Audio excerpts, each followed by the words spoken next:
Primero Corintios 1, 18 al 31 es el pasaje bíblico para escuchar, hermanos, la palabra de Dios. Primero Corintios, capítulo 1. Los niños que saben leer también deben abrir la palabra para leer y escuchar lo que Dios tiene para nosotros hoy. Primero Corintios 1, 18 al 31. Vamos a leer juntos, hermanos, la palabra de Dios. Dice así: porque la palabra de la cruz es locura a los que se pierden, pero a los que se salvan, esto es, a nosotros, es poder de Dios. Pues escrito está: destruiré la sabiduría de los sabios y desecharé el entendimiento de los entendidos. ¿Dónde está el sabio? ¿Dónde está el escriba? ¿Dónde está el disputador de este siglo? ¿No ha conocido Dios la sabiduría del mundo? Pues ya que la sabiduría el mundo no conoció a Dios mediante la sabiduría, agradó a los salvajes creyentes por la locura de la evangelización. Porque los judíos piden señales y los griegos buscan sabiduría. Pero nosotros predicamos a Cristo crucificado, para los judíos ciertamente tropezadero y para los gentiles locura. Mas a los hermanos, así judíos como griegos, Cristo poder de Dios y sabiduría de Dios. Porque lo necesario de Dios es más sabio que los hombres, y lo débil de Dios es más fuerte que los hombres. Pues ya, hermanos, vuestra oración, que no sean muchos sabios en esta carne, y muchos poderosos y muchos nobles. Si la potencia de Dios escogió Dios para recompensar a los sabios, y lo débil del mundo escogió Dios para recompensar a los fuertes. Y lo vil del mundo, lo despreciado escogió Dios, y lo que no es, para deshacer lo que es, a fin de que nadie se jacte de su presencia. Mas por él estáis vosotros en Cristo Jesús, el cual nos ha sido hecho por Dios sabiduría, justificación, santificación y redención, para que como está escrito, el que se gloría, gloríese en el Señor. Amén. Vamos a orar. Espíritu Santo de Dios, que inspiraste la palabra, Dios, que en Cristo has tenido misericordia de nosotros y mediante las Escrituras nos hiciste llegar tu Evangelio para que creyeran, para que creyésemos, los que tenías destinado para vida eterna y que escogiste, como escribió San Pablo, antes de la fundación del mundo. En este contexto, entonces, somos privilegiados y tenemos el honor no merecido de ser tus hijos en Cristo Jesús. Hemos leído tu santa palabra. Permite ahora que el mensaje tuyo, a través de ella, llegue a todos los que estamos aquí y que salgamos conscientes de haberte escuchado para vivir en el mundo tuyo la vida que nos has dado, de tal forma que tu santo nombre sea honrado y glorificado. En Cristo Jesús oramos. Amén. Pueden sentarse, hermanos, por favor.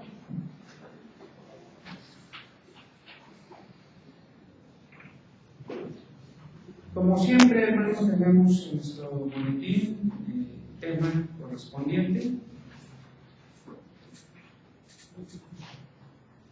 La obra de Dios a favor de su pueblo. La obra de Dios a favor de su pueblo.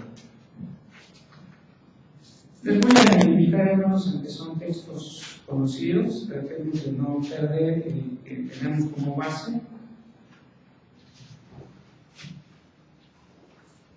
Por ejemplo, en Génesis 1:31,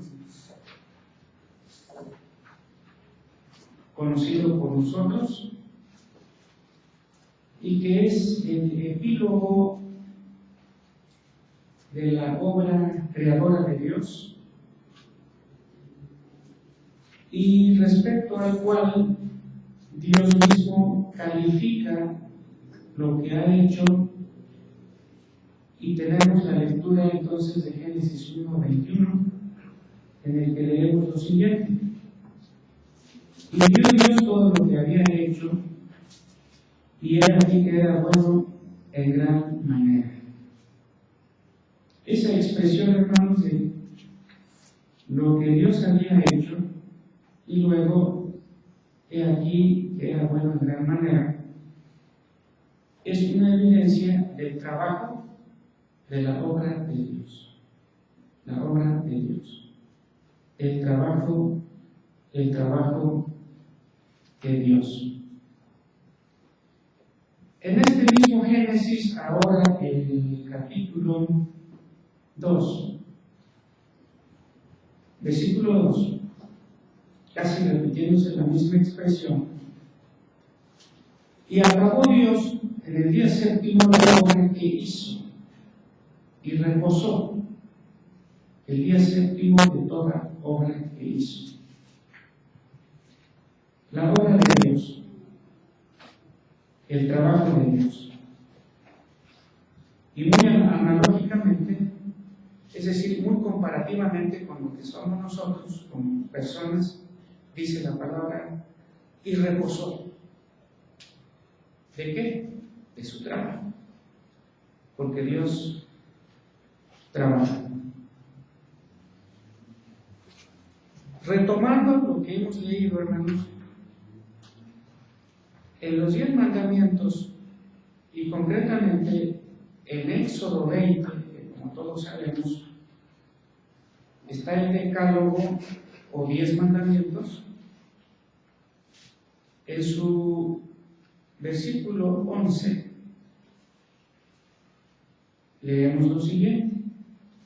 Dice la palabra: porque en 6 días hizo Jehová los cielos y la tierra, el mar y todas las cosas que en ellos hay, y reposó en el séptimo día. Por tanto, Jehová bendijo el día de reposo y lo santificó. Porque en 6 días hizo Jehová los cielos y la tierra. Es el trabajo de Dios. Es la obra de Dios. Un trabajo o una obra de Dios distinta hasta lo que ahora hemos mencionado, hermanos, lo tenemos, por ejemplo, en San Juan, capítulo 5, versículo 17. Escribe San Juan el apóstol lo que Jesús dijo. Y Jesús dijo lo que vamos a leer un segundo en voz alta, San Juan 5, 17. Jesús le respondió,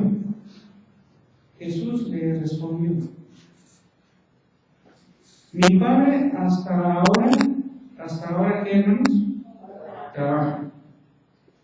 Y añade Jesús, y yo trabajo. Es el trabajo de Dios. Es el trabajo de Cristo. Dios trabaja, Cristo trabaja. Aquí hemos leído textualmente.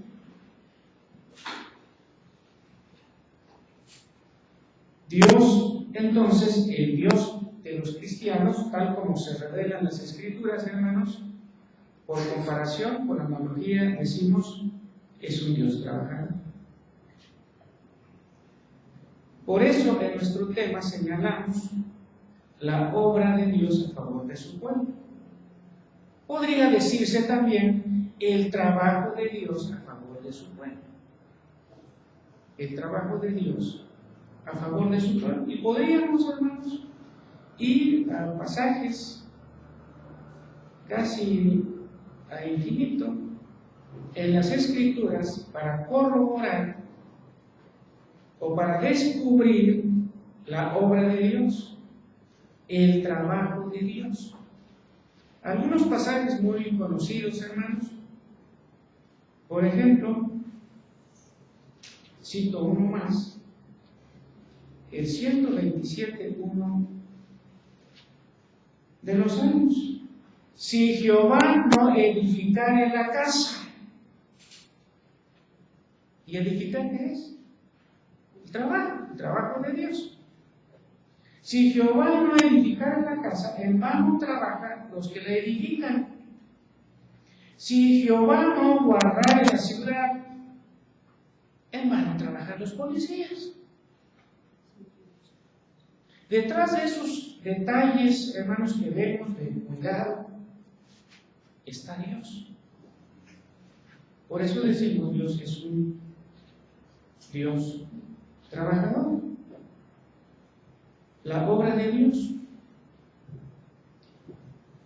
Y en el pasaje que tenemos, hermanos, como base, particularmente el versículo 30, 1 Corintios 1:30, mas por él estáis vosotros en Cristo Jesús, el cual, hablando de Jesús, el cual nos ha sido por Dios, nos ha sido hecho por Dios sabiduría, justificación, santificación y redención. El pueblo de Dios, a favor de quien o por quien Él trabaja, está señalado en el 1 de 1 Corintios, en donde estamos, en el versículo 24, perdón. ¿Y quién es ese pueblo de Dios? ¿A favor de quién o por quién Dios trabaja? Hace su obra. Pues en el versículo 24 del 1 de 1 Corintios lo señala de manera muy clara. Mas para los llamados, ahí está, mas para los llamados, así judíos como griegos, Cristo, poder de Dios y sabiduría de Dios. Hermanos, el pueblo de Dios son los llamados. Y en el versículo 30, donde estamos, hermanos, 1 Corintios 1:30, mas por él estáis vosotros en Cristo Jesús, mas por él. Y ustedes saben que cuando él tiene acento es un pronombre,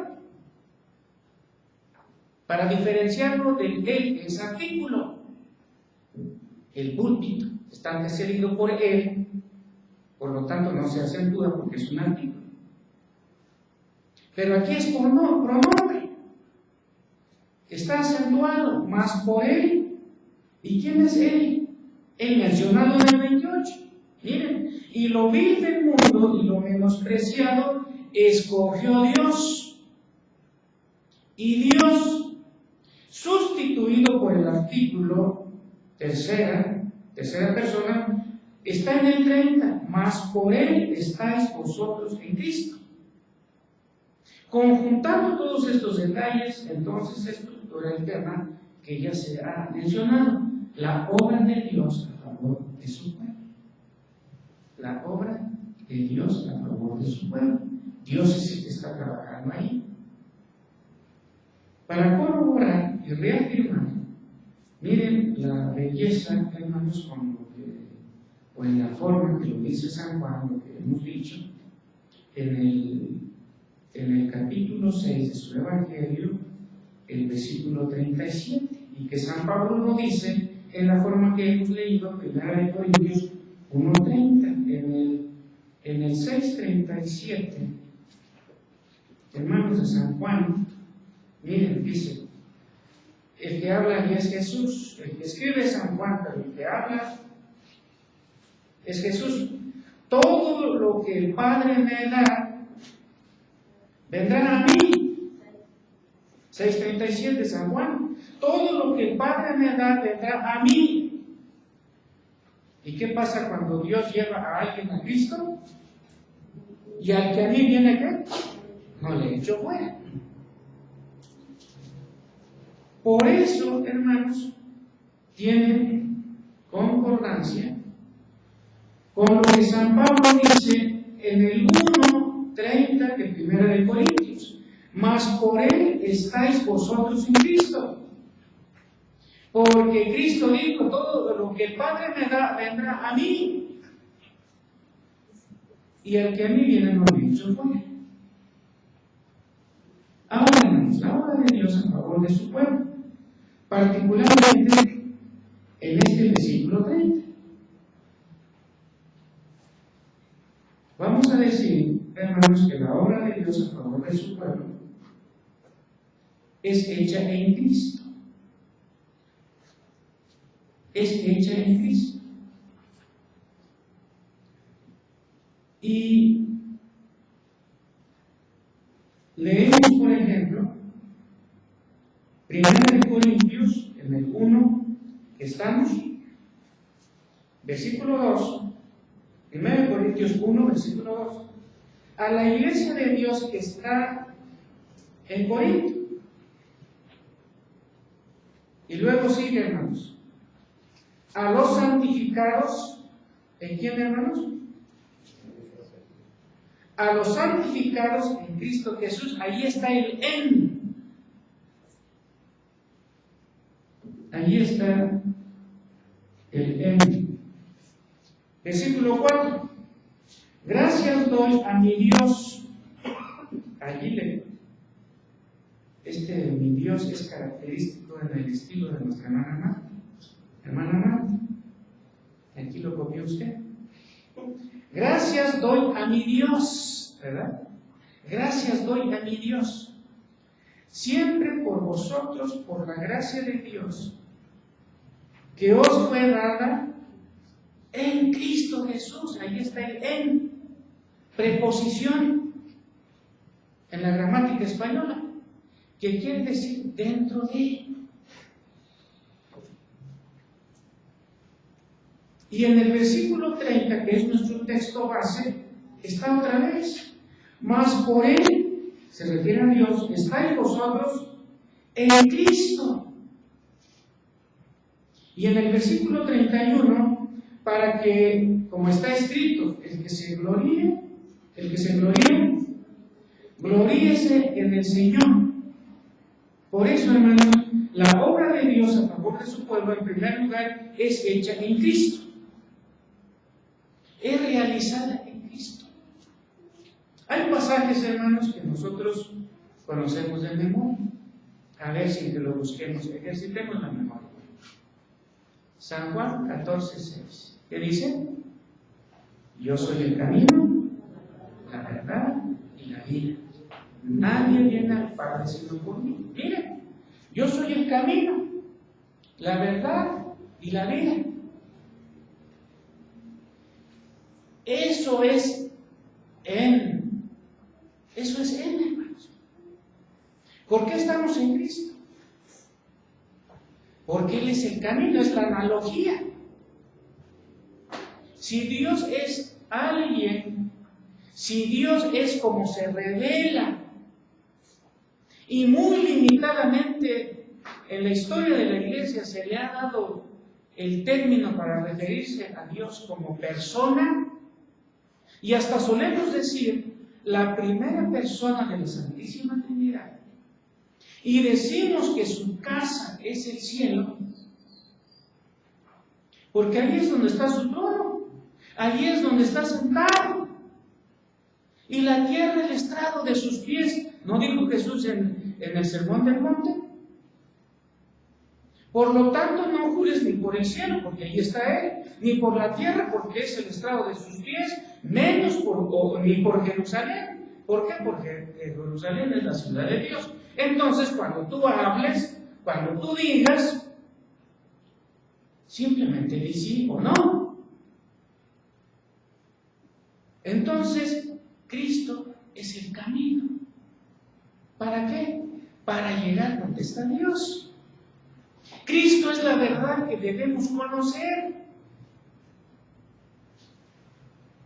¿Y la verdad qué hace respecto a nosotros? En palabras de Jesús, conoceréis la verdad y ¿qué pasa? Que la verdad os hará libres. Eso es el fondo de la expresión bíblica en Cristo. Sabemos de memoria, hermanos, 4:12 de Hechos, cuando les dicen ya no hablen en el nombre de Jesús, en el nombre de Cristo. ¿Cómo que ya no vamos a hablar en el nombre de Cristo? Vamos a seguir hablando. Razón por la cual vamos a seguir hablando, porque no hay otro nombre debajo del cielo dado a los hombres. Y ese nombre, que es el de Cristo, implica el conocimiento para entender el en el apóstol San Pablo. Miren, hermanos, hay todo un comentario sobre el libro de Efesios del autor de otro libro que se conoce o cuyo título es El estilo presbiteriano de la vida, Juan Mackay, en donde no todo el comentario, pero gran parte del comentario sobre Efesios, el análisis del doctor Juan Mackay es sobre el término en. Sería muy rico que fuera leído por todo creyente, porque se detiene en ese detalle muy significativo en la doctrina y la teología de San Pablo. Porque hay un solo Dios. ¿Se acuerdan de 1 de Timoteo 2:5? Porque hay un solo Dios. Asimismo, un solo mediador entre Dios y los hombres. ¿Por qué, hermanos? Porque es precisamente el entendimiento de ese versículo lo que tenemos en las Escrituras, hermanos, bajo la expresión en. Ese es su fundamento. Entonces, hermanos, finalmente, ¿recuerdan ustedes lo que dice 1 de Juan 2:1? Hijitos míos, estas cosas os he escrito para que no pequéis. Mas si alguno de entre vosotros hubiese pecado, abogado tenemos con Dios. Abogado tenemos. ¿Y quién es ese? Jesucristo el justo. Tenerlo como nuestro abogado. La verdad que constituye el marco de nuestra vida. El camino que nos lleva a Dios. En el nombre respecto al cual no hay otro nombre. El mediador único y el abogado a nuestro favor. Todo esto y mucho más, hermanos, implica el en. Por eso, la obra de Dios a favor de su pueblo, que es nuestro tema, estamos afirmando en el punto 1, que es hecha en Cristo. Eso, hermanos, es lo que dice, y lo creemos firmemente, nuestro texto cuando leemos en el capítulo 1 de 1 de Corintios, leído y que dice: mas por él estáis vosotros en Cristo Jesús. ¿Cómo lo incorporaron, hermanos, nuestros abuelos en la década de los 60 del siglo XVI, domingo 6 del Catecismo de Heidelberg? Pregunta: mas ¿quién es este mediador que al mismo tiempo es verdadero Dios y verdadero hombre perfectamente justo? Respuesta: nuestro Señor Jesucristo, el cual nos ha sido hecho por Dios sabiduría, justicia, santificación y perfecta redención. Porque es pregunta y contesta. Nuestro Señor Jesucristo, el cual nos ha sido hecho por Dios sabiduría, justicia, santificación y perfecta redención. Así, hermanos, nuestros abuelos lo incorporaron en este documento. La obra de Dios a favor de su pueblo es hecha en Cristo. 2. La obra de Dios a favor de su pueblo es espiritual. Fíjense lo que dice nuestro texto. Mas por Él estáis vosotros en Cristo Jesús, el cual nos ha sido hecho por Dios sabiduría, justificación, santificación y redención. Este conjunto de palabras, hermanos, de sustantivos, sabiduría, justificación, santificación y redención, y que lo retomaron nuestros antepasados, repito, en la década de los 60 del siglo XVI, 1560, 1563, en el domingo 6, nuestro Señor Jesucristo, hablando del mediador, perfectamente hombre, y también Dios, el cual nos ha sido hecho por Dios sabiduría, justicia, santificación y perfecta redención. Mas gracias sean dadas a Dios, mediante Jesucristo, por todas las bendiciones espirituales que nos ha dado en Cristo Jesús. Dice San Pablo, ¿y cuáles son esas bendiciones espirituales?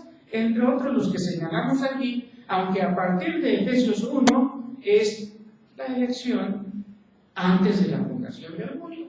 La reunión de todas las cosas, porque en Cristo todo se une, eso es reunión.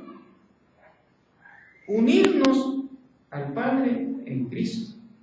Y entre nosotros como hermanos tener reunión, estar unidos, es una bendición espiritual. Y ser sellados con el Espíritu Santo, como concluye en los versículos 13 y 14 de Efesios 1, es, entre otros, las bendiciones espirituales que menciona San Pablo en Efesios 1:3. Y lo que tenemos en 1:30 de 1 Corintios también es espiritual. Ahora, hermanos, para entrar en algunos detalles de este segundo punto, que la obra de Dios a favor de su pueblo es espiritual, debemos señalar lo siguiente. Lo material no es la contraparte de lo espiritual, sino la carne. Voy a desglosar un poquito esto, hermanos, antes de entrar al desarrollo del segundo punto. Lo material, porque se puede palpar. Material, porque se puede palpar. Entonces, fácilmente, el creyente, cuando entra a la Biblia, cae en un dualismo que no está en la Biblia, que no está en las Escrituras. ¿Cuál es ese dualismo? Contrastamos lo espiritual con lo material. Y entonces dividimos a los creyentes de la iglesia en hombres y en mujeres espirituales y hombres y mujeres muy materialistas. Si pasa nuestro hermano diácono, por ejemplo, y nos enfatiza que vamos a cumplir con nuestros diezmos, nuestras ofrendas, nuestras primicias, no, ese diácono es muy materialista. Si viene nuestro hermano ver, que no se le olvide, que ayer sábado, en 8 días, es decir, el próximo sábado, tenemos nuestro programa de oración, ¿verdad, hermano? El 24. Ahora, el hermano viene y nos invita para nuestro programa de oración. No, él sí es muy espiritual. Hacemos fácilmente este dualismo.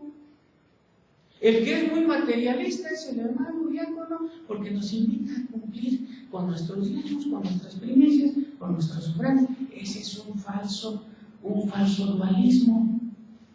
Porque lo espiritual en la Biblia, en las Escrituras, implica la totalidad de nuestra vida redirigida por el Espíritu Santo que nos dio nueva vida en Cristo.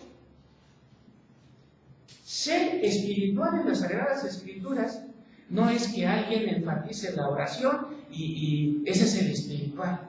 Y el muy materialista es el que enfatiza lo diezmos. No. Todo lo que hacemos nosotros, inclusive un beso, un abrazo, la relación de esposos, la relación de novios, nuestro trabajo es espiritual, porque ¿quién lo realiza? El hombre espiritual. ¿Y quién es el hombre espiritual? Aquel cuyo corazón ha sido convertido en un corazón nuevo por trabajo del Espíritu Santo mediante el mensaje de la palabra que llegó. Ese es el hombre espiritual. Entonces el contraste verdadero en esta lucha del hombre espiritual o la obra de Dios en favor de su pueblo, que es el tema que estamos exponiendo, decimos, en segundo lugar, en el segundo punto, decimos que es espiritual, es porque el verdadero contraste no es con lo material, es contra la carne. El hombre carnal en las Escrituras es la contraparte del hombre espiritual. ¿Y el hombre carnal qué es?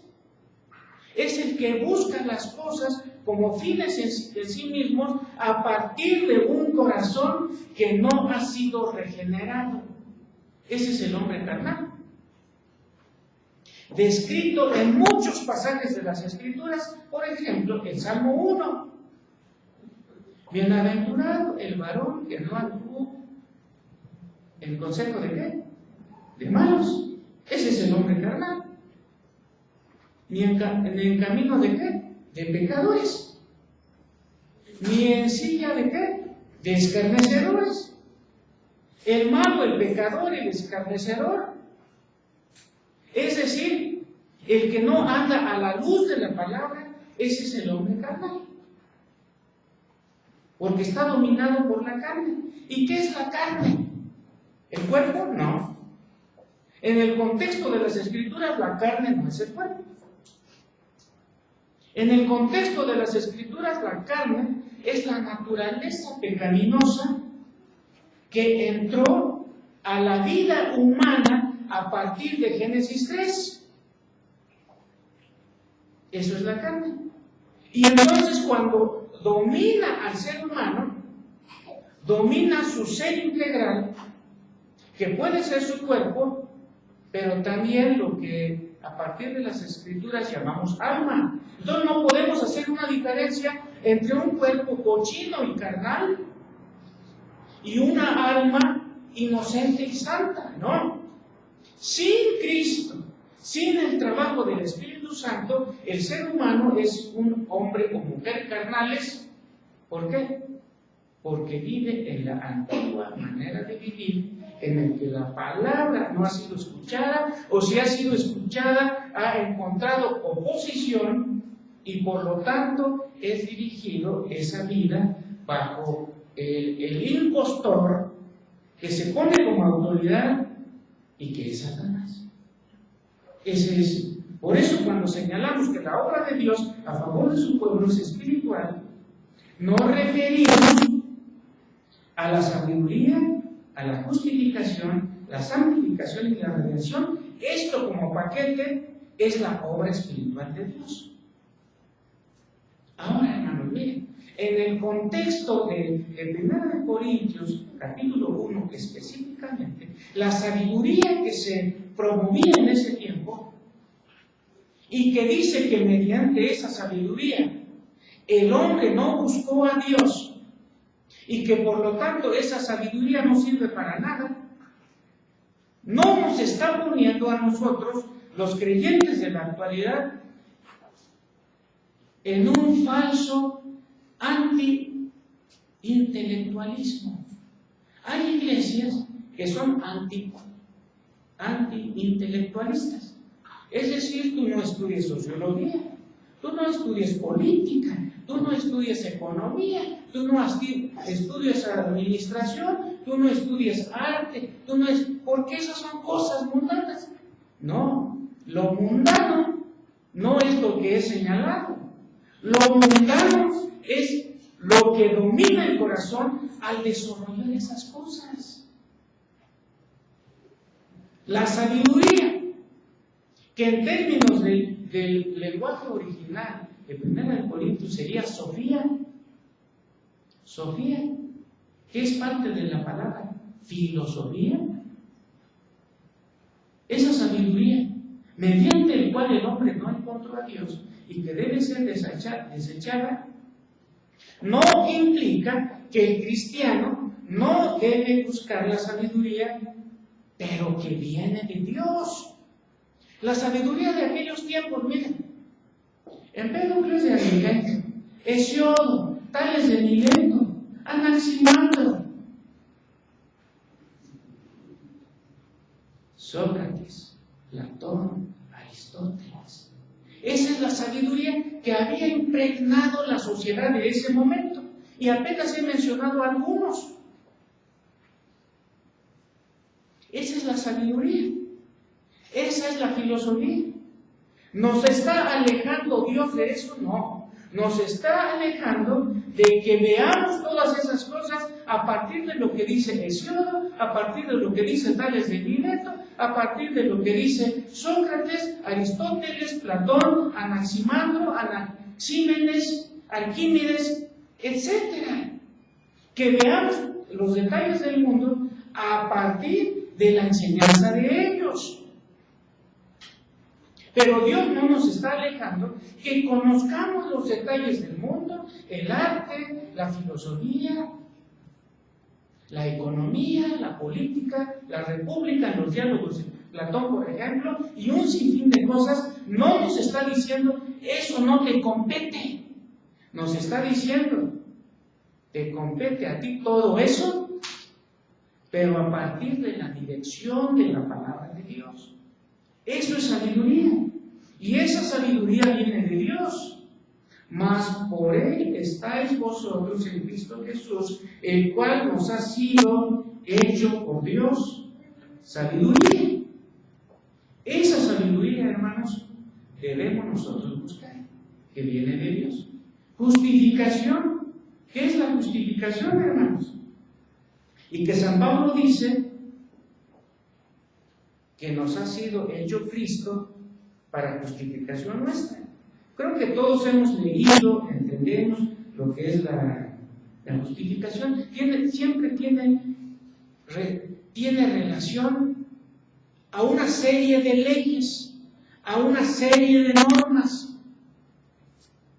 que el sujeto, llámese hombre o mujer, tiene que cumplir.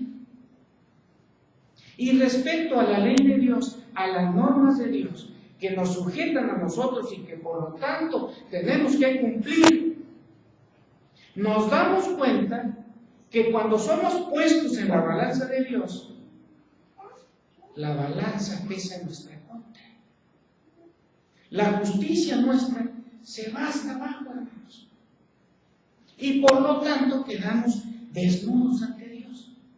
Y entonces decimos como San Pablo, miserable hombre de mí. Pero por eso entonces, hermanos, viene Cristo Jesús, hecho por Dios, sabiduría para nosotros, o justificación para nosotros. ¿Por qué? Porque como decíamos el domingo pasado, Él sí cumplió cabalmente. Y por lo tanto, en su justicia perfecta, nosotros somos declarados justos. Ejemplo sencillo que puse en una ocasión. Tenemos 2,000 pesitos en el banco, vamos a imaginar como ejemplo. Ya pasaron un año. Señor banquero, vamos al banco. quiero saber cuánto tengo de saldo. Sospechamos que a lo mejor en 2 años, 2.300, ganó 300 pesos. Para sorpresa nuestra, nos da nuestro saldo y en vez de 2.300 tenemos 50,000. Alguien hizo algo a nuestro favor para que de 2.300 subiera hasta 50,000. Alguien depositó, alguien donó. En las cuestiones de las exigencias de Dios, el que abonó a nuestro favor sus méritos para que tengamos el beneplácito divino fue el cumplimiento perfecto de la ley y de las exigencias de Dios. ¿Quién lo cumplió? Jesús. Y por eso San Pablo dice que Dios en Cristo lo puso como justificación nuestra. Y nosotros, movidos por el Espíritu Santo de Dios, creemos firmemente que en la obra perfecta realizada por nuestro Salvador es suficiente para que nosotros seamos declarados justos. Y lo creemos. Pero ¿quién nos indujo a creer? El Espíritu Santo de Dios, convenciéndonos mediante su palabra. Y por eso San Pablo dice justificación. Y luego añade santificación. Este tema como que no nos gusta mucho. La justificación sí, porque Jesús abona para nosotros, pero la justificación, pues yo no quiero ser muy santo, etc. ¿Y qué es la justificación? Miren, yo creo que las cuestiones teológicas no enredan, pero no dan tiempo para una exposición. Sin embargo, con ejemplos sencillos, hermano, miren. Veamos nosotros una parte de nuestra casa, donde por X razón no se ha hecho limpieza. Y está totalmente sucio. O un recipiente, un trasto, que se queda ahí la suciedad, y regularmente eso le llamamos que está lleno o tiene cochambre. Pues nosotros, hermanos, hemos sido justificados en Cristo. Y en la teología, palabras más, palabras menos, se dice lo siguiente: justificación, el acto foráneo de la libre gracia de Dios a favor del pecador basado en la obra perfecta de Cristo. Así se define justificación. Acto foráneo. ¿Por qué? Foráneo como sinónimo de fuera del hombre. Entonces, ¿dónde? Ante el trono de Dios. Dios nos declara justificados ante Él. ¿Basado en qué? En la obra perfecta de Cristo. Y la santificación ya tiene que ver con lo de adentro, con lo interno. Entonces la santificación es el trabajo del Espíritu Santo de Dios, quitándonos los cochambres internos, quitándonos la mugre interna. No, pues Dios a mí ya me justificó. Puede decir, por ejemplo, hermanos, por citar y está medio burdo, un albadoreño. ¿Los albadoreños de dónde son? De Alvarado, Veracruz, por ejemplo. ¿Y por qué son famosos los de Alvarado, Veracruz? Por groseros. Casi por cada palabra que dicen están diciendo un disparate o grosería. Es creyente, ya ha sido justificado, pero no crean ustedes que su estilo de hablar grosero se le va a quitar como arte de magia. Entonces es el trabajo del Espíritu Santo. Pero en Cristo, porque ese creyente ya está en Cristo, porque ya es su camino, ya conoció su verdad, ya sabe que no hay otro nombre debajo del cielo sino solamente el de Cristo. Es su abogado, está en Cristo. Y el trabajo del Espíritu Santo es irle quitando los cochambres. El que tomaba, por ejemplo, no quiere decir que se le va a quitar por arte de magia. Dios lo puede hacer, pero regularmente hay un proceso, hay una lucha. Y esa lucha es la santificación, hermanos. El quitar el cochambre interno en la vida del individuo como trabajo del Espíritu Santo. Cuando yo estaba preparando el tema, pensaba, ¿qué ejemplo voy a utilizar? Y se me vinieron un montón, como los que estoy diciendo, hermanos. Y otro que se me vino es, si tú tienes un estilo de vivir la vida, por ejemplo, en cuanto a alimentación, como nuestros niños, hermanos. Si no nos educáramos, nos van a pedir, sin decir marcas, todo tipo de dulces, de panes que venden en la tienda, porque son muy ricos, hermanos. Hijo, una verdurita. No, la verdura no me gusta, está muy simple. Hijo, alguna frutita. Pues a veces sí, a veces no. Mejor una paleta, man. ¿Por qué? O unos chetos. Ahora, cuando el Espíritu Santo de Dios ya nos creó, ya nos recreó, ya hizo una nueva criatura, entonces ya no apetecemos los chetos mundanos. ¿Y cuáles son los chetos mundanos? No se los voy a decir, ustedes los conocen más. O quién sabe, no lo conocemos igual. Pero ahí está la comida mundana. Pero la santificación entonces no solamente nos da una nueva vida, porque todo aquel que está en Cristo, nueva criatura, dice la palabra. Y la redención, hermano, porque aquí también habla de santificación que estamos comentando, y redención. La redención es la nueva condición del hombre y la mujer cuando ha pasado todo lo anterior y es reivindicado. Es puesto en el camino que no tenía anteriormente. Ejemplo sencillo, hermanos. Noemí y Ruth, del libro de Ruth,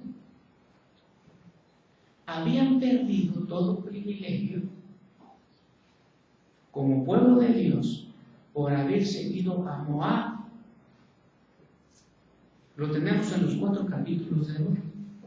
Entonces necesitaban un redentor, su Goel. ¿Y quién fue? Vos. Yo puedo redimir. Yo quiero redimir. Y cuando los redimen, porque se casa con la viuda, era parte de la redención. Entonces ella, incluyéndome a mí, volvían a tomar la posición que habían tenido ante el pueblo de Dios. Nosotros no éramos pueblo de Dios,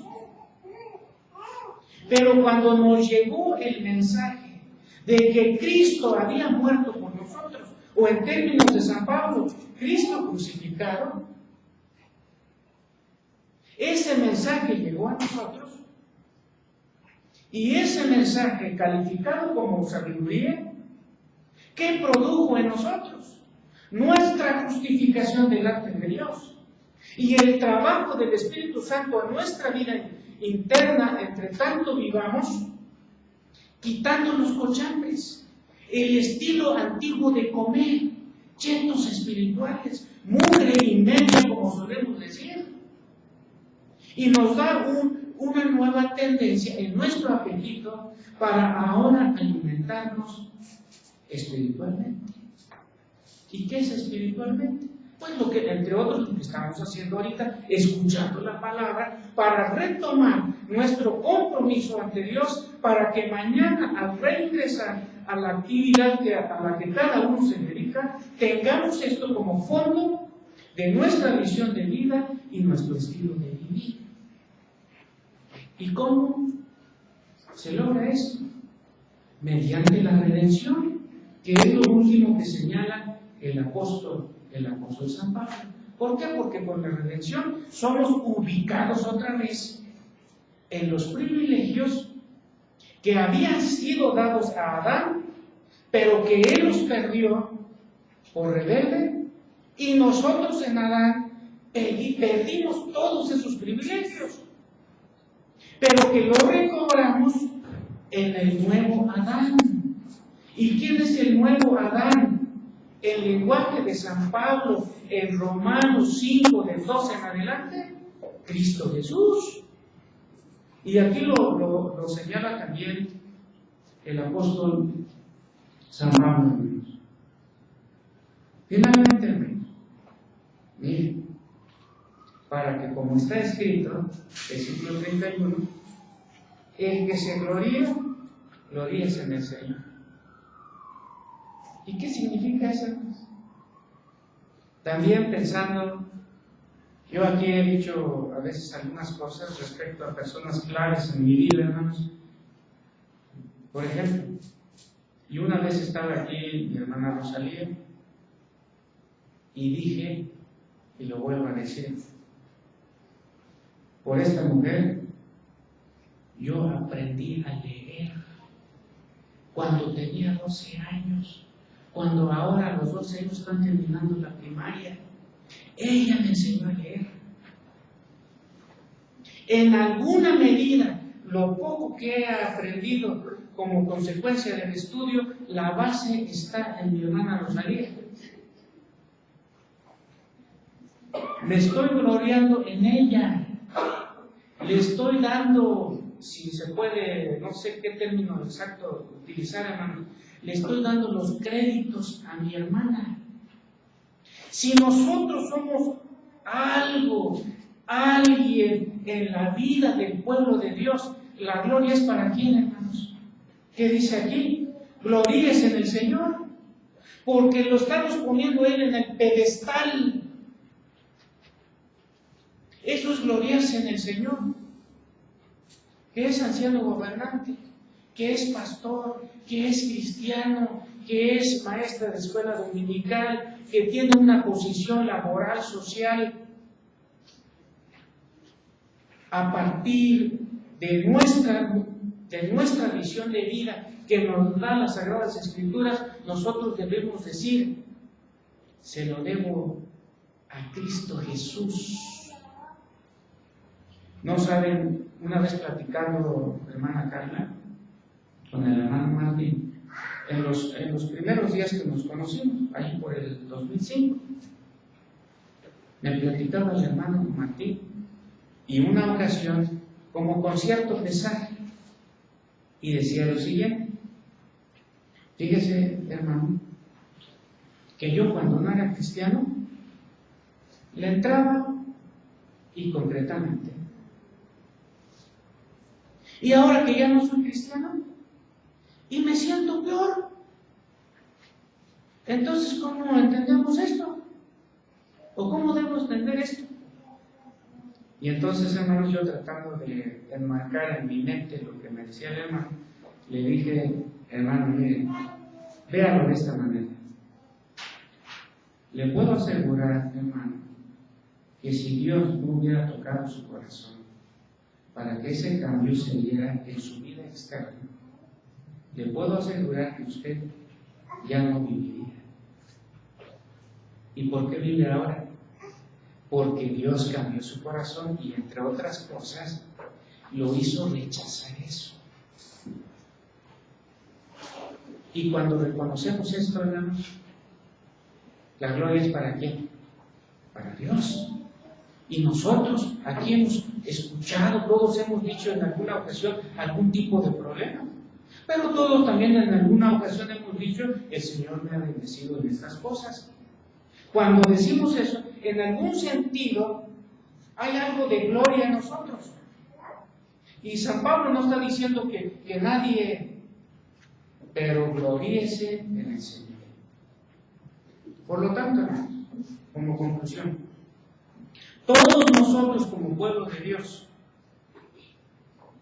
somos producto, hermanos, del trabajo de Dios, porque ese fue nuestro tema, o ese es nuestro tema, la obra de Dios en su pueblo. Entonces, hermanos, la conclusión, todos nosotros, hermanos, somos trabajo o somos producto del trabajo de Dios. Porque la obra de Dios es a favor de su pueblo.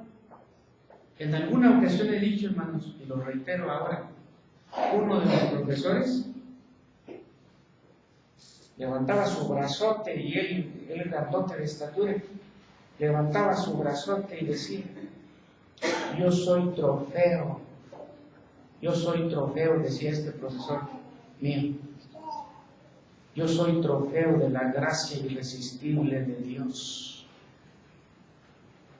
Y nosotros, hermanos, ¿quién nos atrajo? ¿Quién nos añadió a su iglesia? Dios, el Espíritu Santo de Dios.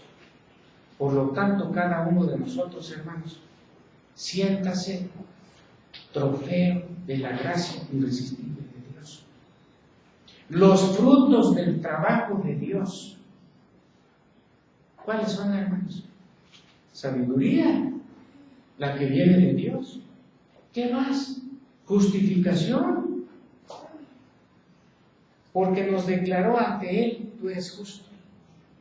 Ángel, tú eres justo. ¿Sabes por qué? Porque tú cumples todo. No por eso.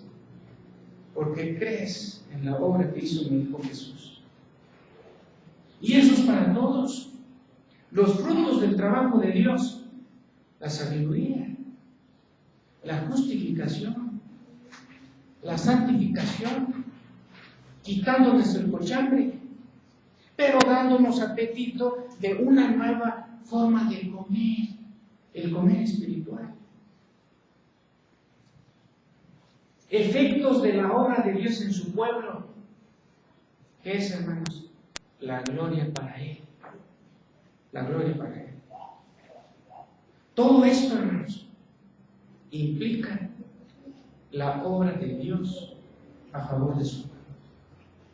Esto nos debe llenar, nos debe hacer sentir, hermanos, que somos personas privilegiadas, que somos bendecidos por Dios. Y podemos decir nosotros con nuestro corazón caliente, como decía también este profesor que he citado, y decir de manera enfática la firma que utilizaba Johann Sebastian Bach en sus obras. ¿Cuál era? Soli Deo Gloria. Solo a Dios la gloria. Nos ponemos aquí, hermanos. Padre, hermanos,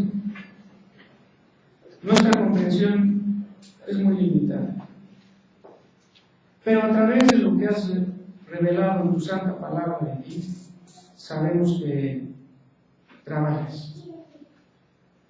Y trabajas a favor de tu pueblo, como hemos visto hoy. Mi Padre trabaja y yo trabajo. Leímos en el Evangelio que escribe las palabras de Jesús.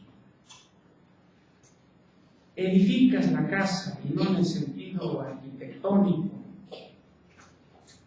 sino en el sentido de para que en nuestra vida la generación a la cual pertenecemos cuente la obra de Dios.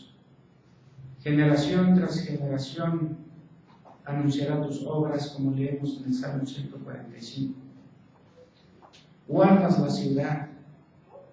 ¿Cuántos testimonios hemos visto en nuestra vida, escuchado inclusive aquí en el templo, de peligros tremendos de los cuales nos has librado, Señor? Eso es tu trabajo. Y el trabajo espiritual que has hecho a favor de tu pueblo, dándole sabiduría, justificándolo ante ti, santificando por medio de tu Espíritu Santo en el trabajo cotidiano en tu pueblo, y finalmente redimiendo. En palabras de la exposición, poniéndonos en el lugar que perdió Adán por su rebeldía. Pero el segundo Adán, que es Cristo, nos puso en este lugar de privilegio, porque estamos sentados con los príncipes de tu pueblo. Y los príncipes de tu pueblo, en el lenguaje de Hebreos 1, son todos aquellos que como testigos vivieron la vida cristiana en el pasado. Y entonces el autor dice que teniendo a nuestro alrededor una gran nube de testigos, y así lo sentimos nosotros, Señor. Somos trofeo de tu trabajo. Los frutos del trabajo tuyo son lo que señala tu palabra: la sabiduría, la justificación, la santificación, la redención. Los efectos o el fruto en cada uno es que en los actos de nuestro vivir, el más sencillo o el más complejo, surja de nuestro corazón solo a Dios la gloria. Que esto, Señor, nos humille, porque nuestra vida solo tiene sentido en Cristo Jesús, en cuyo nombre oramos. Amén. Pueden sentarse, hermanos.